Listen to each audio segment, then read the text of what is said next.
Salut à tous, j'espère que vous allez bien. Aujourd'hui est un grand jour les amis puisque j'ai reçu mon deuxième bouquin. Donc ça c'était, je me perds, ça y est, trop d'émotions.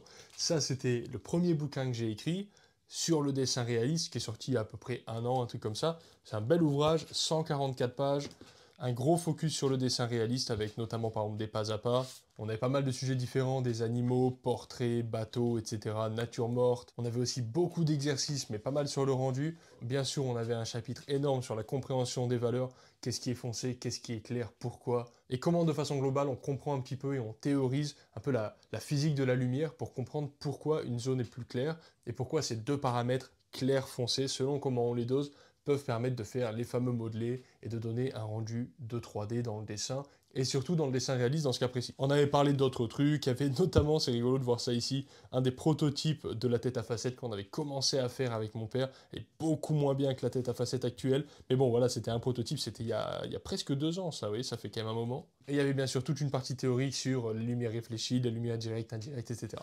Bref, on s'en fout, c'est pas pour parler de ce bouquin-là que je fais cette vidéo. Si vous le voulez, il est disponible dans toutes les librairies ou presque. Évidemment, il est en ligne sur Amazon tout simplement. Et clairement, c'est un beau bouquin. Mais là, on a frappé encore plus fort avec Mango Édition. Et on a fait un bouquin qui fait 194 pages.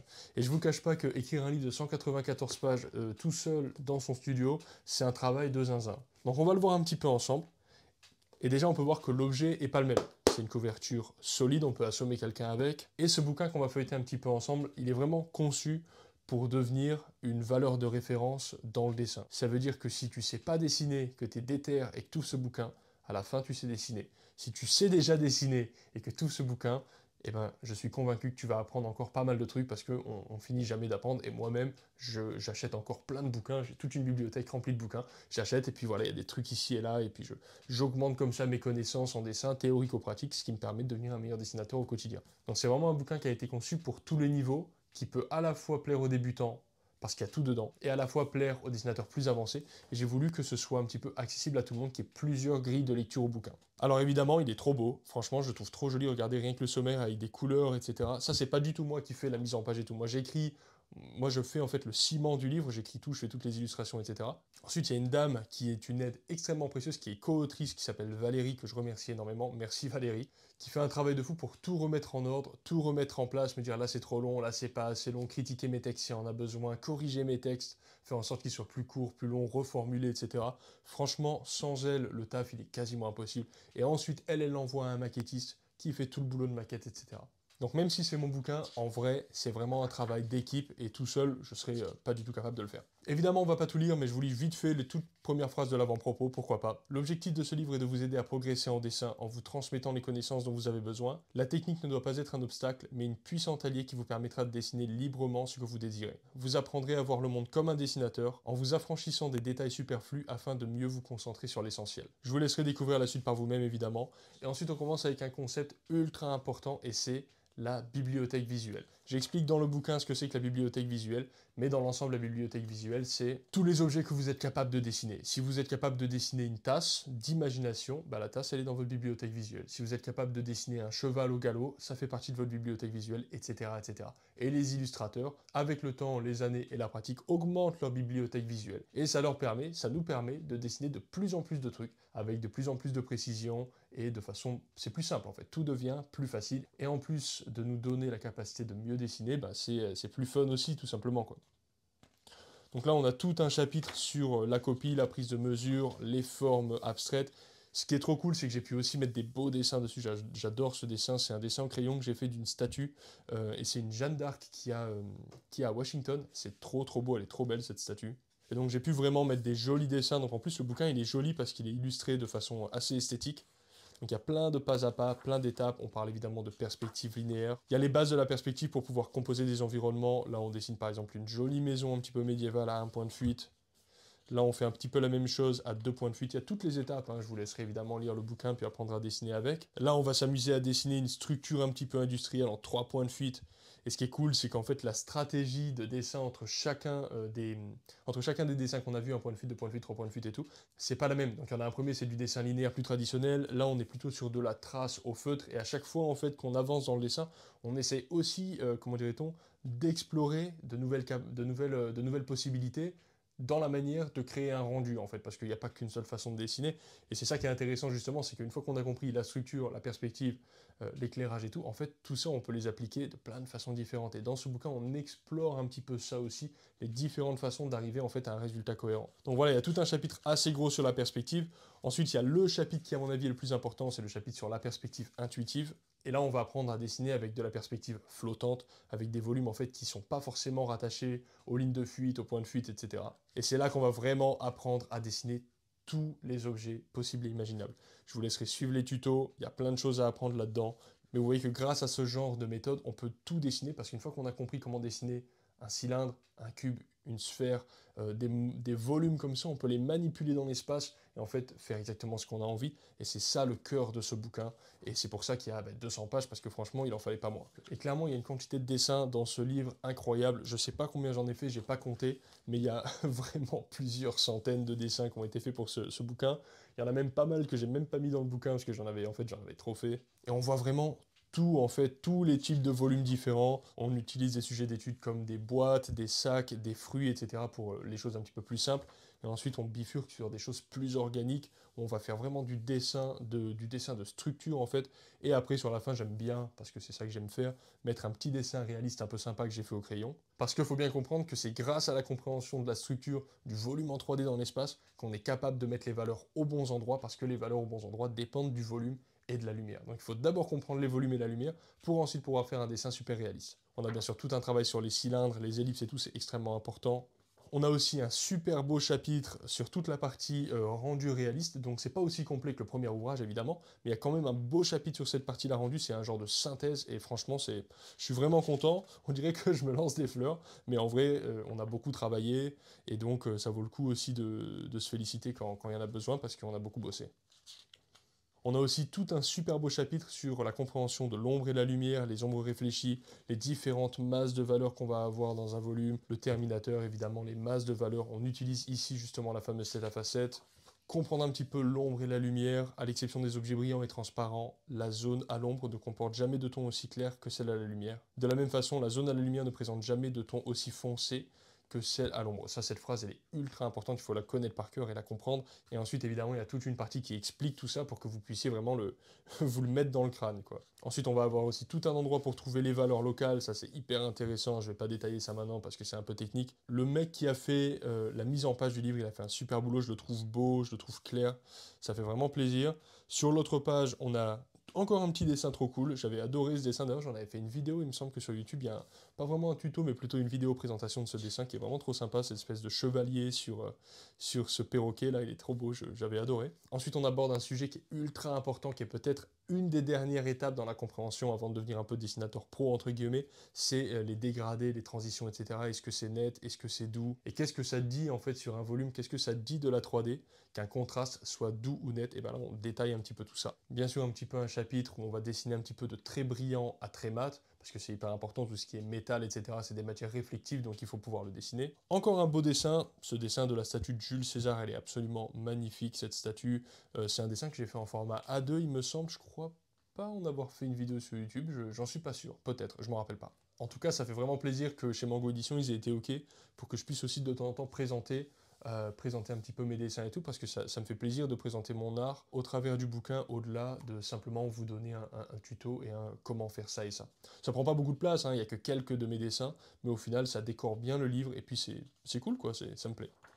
Bon, je passe quelques pages parce que on va pas tout voir. Ensuite, on a tout un chapitre sur la composition, le point focal, les règles de tiers, les contrastes. Ça, c'est hyper important, hein, les contrastes. On va parler de point focal grâce aux lignes de fuite. On va parler du cadrage. Donc ça, c'est plutôt un petit chapitre sur tout ce qui est composition. C'est pas un livre sur la composition. De toute façon, la composition, c'est quelque chose d'extrêmement subjectif avec lequel on peut prendre pas mal de liberté. Donc c'est pas vraiment quelque chose sur lequel j'avais envie de me concentrer. Mais on en parle quand même. Et je vous dis un petit peu 2-3 trucs qui, moi, me semblent pertinents. Hein, au final, c'est surtout ça. Ensuite, évidemment, on va parler de paysages, de perspectives atmosphériques, de lumière et de point focal, ça c'est hyper important, on prend exactement le même dessin, on applique des valeurs différentes et on s'aperçoit à quel point ça change complètement l'atmosphère avec un côté peut-être menaçant ou un côté au contraire très doux, juste parce qu'on n'aura pas mis les mêmes foncés, les mêmes clairs au même endroit, tout simplement. On va parler un peu de perspective, vous avez plein d'étapes comme ça à suivre si vous en avez envie.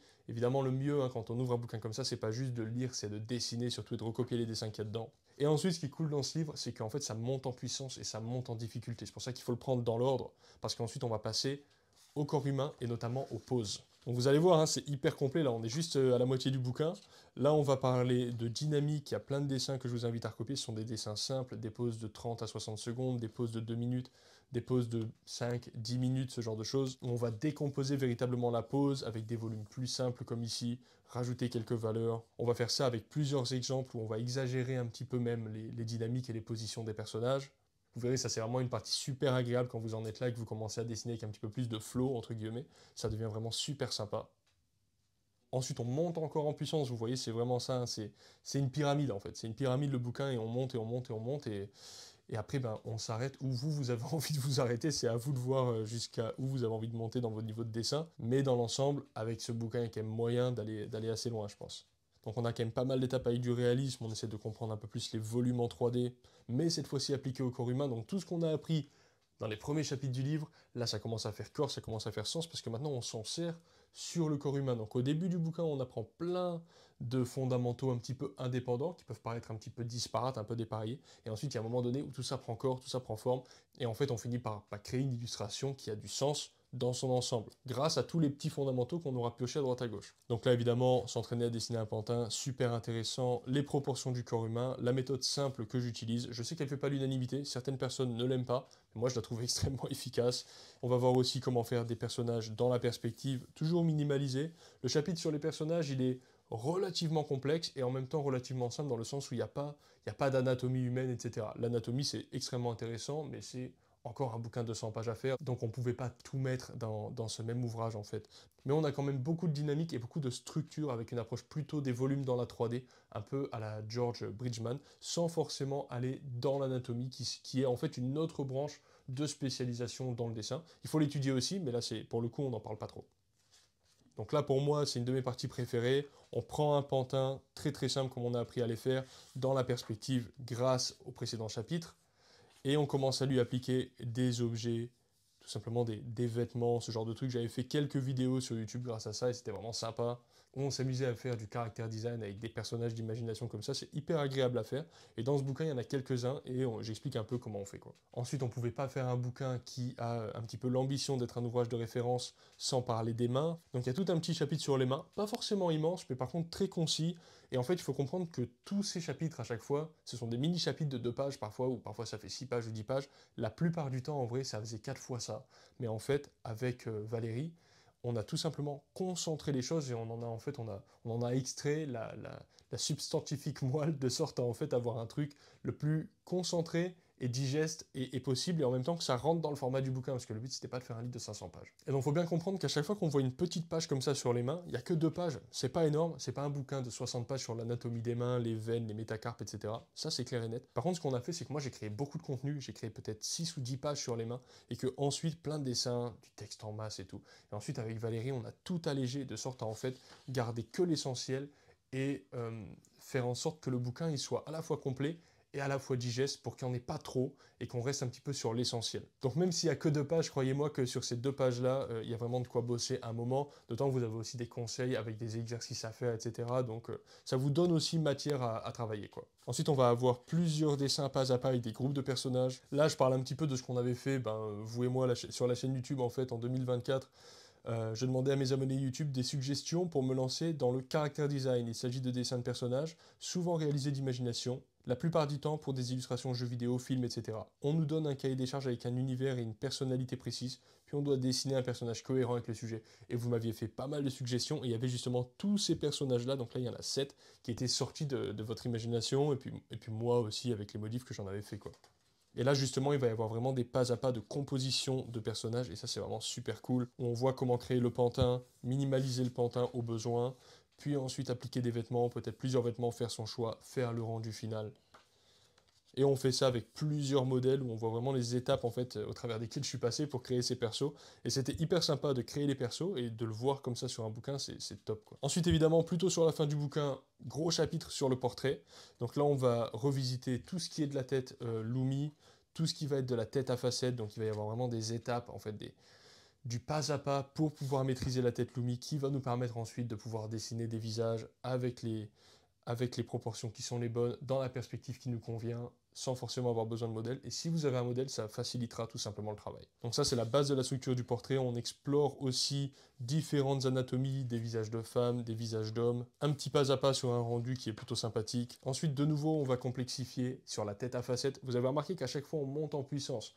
On voit les fondamentaux, on voit ce qu'on peut en faire, on les mélange, et paf, on va au niveau suivant. Et ensuite, on utilise ce fameux niveau suivant pour passer au niveau encore après, etc., etc. Donc le bouquin, il est à prendre dans l'ordre pour cette raison. Mais au final, même si on arrive sur la fin du livre avec des choses plutôt techniques, le caractère design c'est technique, le portrait c'est technique et tout, vous voyez qu'au tout début du bouquin, on est sur dessiner des sphères, dessiner des volumes, faire de la perspective simple, etc. Et c'est pour ça que je disais en début de vidéo que ce bouquin, il était conçu un petit peu pour tous les niveaux, parce qu'on commence vraiment à la base de la base de la base, mais par contre on finit pas à la base, on finit beaucoup plus haut que la base. Donc je pense que tout le monde a à apprendre avec ce truc-là. On va parler des éléments du visage indépendamment, les yeux, structure plus complexification, donc on a plutôt un modèle à facettes, puis ensuite avec des dessins plus ronds. Tous ces dessins-là, il faut que vous les fassiez. Il faut que vous soyez déterminé, mais une fois que vous aurez fini un bouquin pareil, que vous aurez fait les dessins qu'il y a dedans, bah vous saurez dessiner en fait, tout simplement. Donc pareil après pour la bouche, pareil pour le nez, pareil pour les oreilles, tout ça c'est des dessins qui ont été faits à la main, qui ont été faits à la mano par mes soins, et je vous dis ça m'a pris un temps de fou furieux quoi.